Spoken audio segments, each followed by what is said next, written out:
Next question, prepare trading and profit and loss, last profit and loss question, ये last है।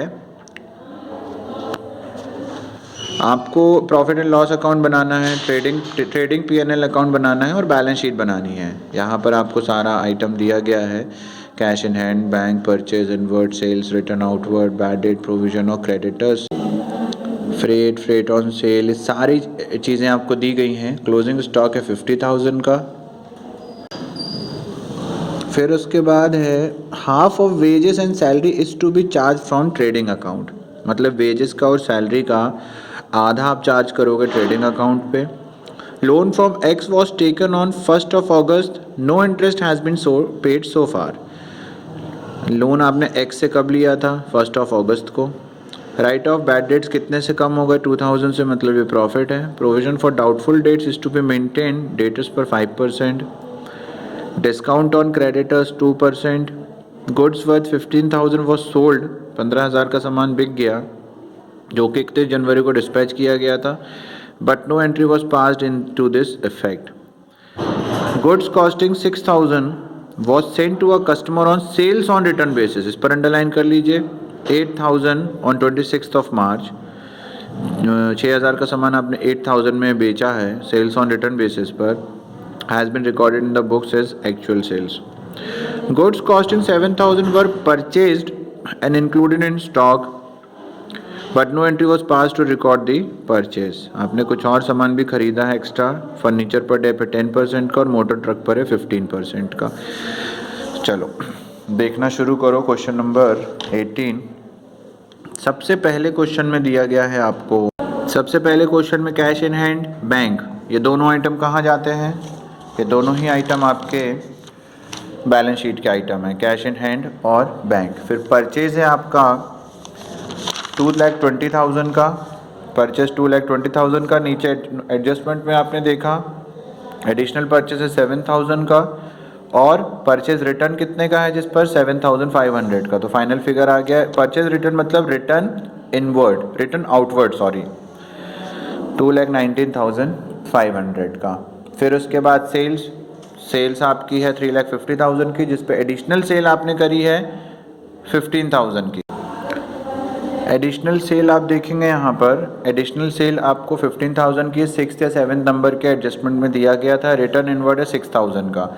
उसके बाद 6,000 का सामान आपने 8,000 में बेचा है, तो जितने का सामान अभी आपने रिटर्न बेसिस पर है, तो इस सामान को हम ऐसा मानते हैं कि अभी ये बिका नहीं है, तो हम इसको क्या मानते हैं? सेल्स से इसको माइनस कर देते हैं। अगर सेल्स और रिटर्न बेसिस पर है तो ये कंसिडर नहीं किया जाता है कि इसको सेल किया गया है, तो इसको भी आपने माइनस कर लिया। फाइनल फिगर आपका आ गया बाहर 3,51,000। फिर हम बात करते हैं बैड डेट्स प्रोविजन और क्रेडिटर्स। बैड डेट्स प्रोविजन जो है ये ओल्ड वाला दिया गया है यहाँ पर, तो उसको हम जब डेटा सॉल्व करेंगे हम तब सॉल्व करेंगे। फिर हम बात करते क्रेडिटर्स की। क्रेडिटर्स पर है 30,000 क्रेडिटर्स के थे। उसके बाद आपने 7,000 का सामान और ख़रीदा था, नीचे एडजस्टमेंट में दिया है, तो टोटल हो गया 37,000, जिस पर डिस्काउंट मिल गया है क्रेडिटर्स पर कितना %? 5th नंबर का पॉइंट दिया गया है डिस्काउंट ऑन क्रेडिटर्स 2%, तो 740 रुपीज़ आपने इसमें से माइनस कर लिया। फिर हम बात करते हैं फ्रेट का। फ्रेट आपका ट्रेडिंग के डेबिट में आता है, ये आ गया फ्रेट आपका 4,400।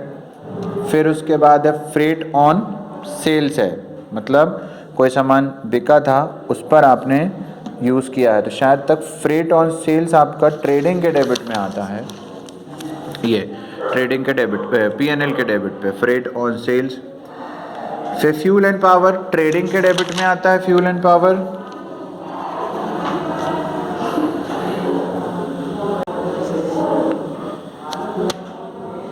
ये दिया हुआ है फ्यूल एंड पावर 15,500। फिर ओपनिंग स्टॉक 36,000, ओपनिंग स्टॉक भी लिख लिया 36,000।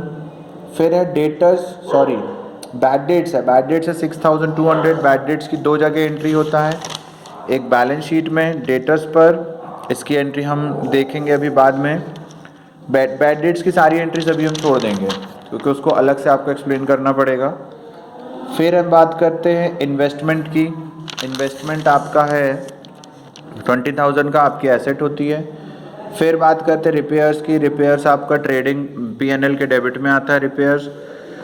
फिर हम बात करते हैं general expenses 1,06,000, land and building 1,80,000, assets में कोई डेप नहीं दिया गया है। Wages and salaries, wages and salaries कितना दिया गया है आपको? वेजेस एंड सैलरीज आपको दिया गया है टोटल 18,000, लेकिन उसके लिए नोट था कि हाफ कंसिडर की जाएगी ट्रेडिंग अकाउंट की। तो 18,000 का हाफ हो गया 9,000, ये आपको P&L के डेबिट में आ गया। और बाकी का जो है हाफ वेजेस एंड सैलरी 9,000 वो आपका ट्रेडिंग के डेबिट में चला गया, क्योंकि यही कहा गया था। फिर हम बात करते हैं फर्नीचर की। फर्नीचर पर देखेंगे कोई डेप वगैरह तो नहीं है, तो है डेप 10% का, तो 20,000 प्लस 10 2,000 माइनस किया तो 18,000।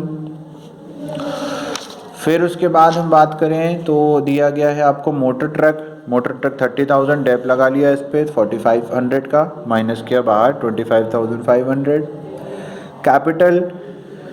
कैपिटल 2,15,000 की, ठीक है। फिर है इंटरेस्ट ऑन इन्वेस्टमेंट, कुछ पैसा इन्वेस्ट किया था उस पर आपको इंटरेस्ट मिला है, ये आपकी इनकम होती है।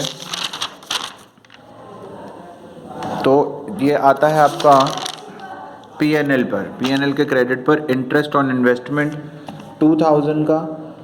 पिछले साल का है इसलिए हमने इसको अभी ऐड नहीं किया है। 18% लोन फ्रॉम एक्स से लोन लिया 10,000 का, ये आपका कंसिडर किया जाएगा लाइबिलिटी 10,000 की। फिर है सन्ड्री रिसीट, आपको पैसे मिले हैं 120 रुपीज़, ये आपका P&L में आएगा सन्ड्री रिसीट, ठीक है। Sales tax collected, sales tax collected, अगर आप सेल्स टैक्स आपको देना है, कलेक्टेड मतलब क्रेडिट करना है, किसी को देना है, तो ये आपकी लाइबिलिटी कहलाता है। टैक्स हमेशा आपकी लाइबिलिटी माना जाएगा 5,200 का। बैंक ओडी, बैंक ओडी हमने कई बार पढ़ चुके हैं कि आपका वो होता है, लाइबिलिटी होती है। उसके बाद अब हम नोटिफिकेशन देखते हैं। क्लोजिंग स्टॉक, ये क्लोजिंग स्टॉक आ गया, सॉरी ये क्लोजिंग स्टॉक आ गया। क्लोजिंग स्टॉक 50,000 का था। 6,000 का सामान आपने 8,000 में बेचा था, लेकिन स्टॉक कितने का बढ़ा था? हमने ये माना है कि ना तो अभी 8,000 का सामान बिका है क्योंकि रिटर्न बेसिस पर है, और ना ही आपके पास से स्टॉक कम हुआ है। तो जब स्टॉक कम नहीं हुआ है तो वो आपने अपने क्लोजिंग स्टॉक में ऐड कर दिया। 6,000 का सामान 8,000 में, तो स्टॉक 6,000 का था, बिका 8,000 का, तो यहाँ पर 8,000 लेस होगा और यहाँ पर 6,000 ऐड होगा। इन तीनों को प्लस किया, इन सबको माइनस किया हमने यहाँ से, दोनों को प्लस करके, तो यहाँ पर आपका ग्रॉस प्रॉफिट आ गया 1,22,600। इस 1,22,600 को आपने P&L में लिखा। 2% डिस्काउंट ऑन क्रेडिटर्स, अगर क्रेडिटर्स पर डिस्काउंट है तो आपको प्रॉफिट होता है, क्योंकि अब आपको उसको 740 रुपीज़ कम देने हैं। बाकी सारी चीज़ें, हाँ अब यहाँ पर जैसे बैड डेट्स है, बैड डेट्स का बचा हुआ है आपका, और दूसरी चीज़ आपके डेप्रिसिएशन, डेप हमने निकाल लिए थे, यहाँ पर हमने लिख दिया है। लोन कब दिया गया था? लोन 10,000 का था 18% पर, और दिया कब गया था? लोन आपको दिया गया है अगस्त में, तो अगस्त, सितंबर, अक्टूबर, नवंबर, दिसंबर, जनवरी, फरवरी, मार्च, 1 अगस्त से लेके मार्च तक 8 महीने का इंटरेस्ट कितना हो गया? 1,200। अब ओल्ड बैड डेट जो आपको बैलेंस शीट में दिए गए हैं वो भी आपका नुकसान है 6,200 का। बाकी अब हम लोग बैड डेट्स पे देखते हैं। डेटर्स आपके कितने के थे? डेटर्स आपके 82,000 के थे। तो गाइस डेटर्स पर ध्यान देना, डेटर्स था 8,200 का। फिर उसके बाद आपको 6th नंबर पे दिया गया था गुड्स वर्थ 15,000, डिस्पैच कर दिया गया है, लेकिन अभी उसकी कोई एंट्री नहीं हुई है। इसका मतलब इससे भी आपको पैसे लेने हैं। तो टोटल 82,000 प्लस 15 हो गया कितना? 97,000। उसके बाद ये 8,000 रिटर्न ऑन वाला था, तो 8,000 हमने इधर पर माइनस कर दिया, रिटर्न ऑन सेल्स बेसिस। तो 8,000 माइनस किया तो टोटल कितना आया? 97 माइनस 8,000 तो हो गया 89,000। बैड डेट्स आपको कितने? बैड डेट्स आपको दिया गया है 2,000 का, तो आपने बैड डेट्स यहाँ से 2,000 माइनस कर लिए। फिर जितना बचा उस पर आपने प्रोविज़न निकाल लिया। कितना % प्रोविज़न बोला गया है आपको? प्रोविज़न आपको बोला गया है 5% का, तो डेटर्स पर आपने 5% और निकाल लिए। तो 4,350 भी माइनस किया, तो यहाँ पर फाइनल फिगर 8,2,650 आया। यहाँ पर भी बैड डेट्स में उन्होंने यही वर्किंग दिया है, 82,000 प्लस 15,000 माइनस 800 तो आया 89,000, जिसमें से आपने बैड डेट 2,000 माइनस कर दिया तो आया 87,000, जिस पर 5% 4350। जिसमें से ओल्ड प्रोविज़न आपको दिया गया था 2,500, वो आपने लेस कर दिया, तो 4350 माइनस 2,000 प्लस 4350 दोनों का ऐड किया तो आया 7350, जिसमें से 2,500 माइनस हुआ तो आ गया 3850। बाकी सारी एंट्रीज हमने यहाँ पर कर ली हैं। अब आ गया आपका ओल्ड बैड डेट्स भी, हमने यहाँ से क्रेडिट से सारा आइटम डेबिट वाला माइनस किया तो यहाँ आ गया ओल्ड नेट प्रॉफिट। इस नेट प्रॉफिट की वैल्यू हमने यहाँ पर पुट करी तो निकल आया 2,99,490। बाकी के सारे फिगर्स मैंने आप लोगों ने एक्सप्लेन कर दिया हूँ, बस फिर आपने इसको टोटल टैली कर लिया। ये चैप्टर आपका आज हो गया है ख़त्म। अब आगे हम लोग नया क्लासेस जो हैं वो 2 जैन से शुरू करेंगे, जहाँ पर हम अगला चैप्टर करना स्टार्ट करेंगे।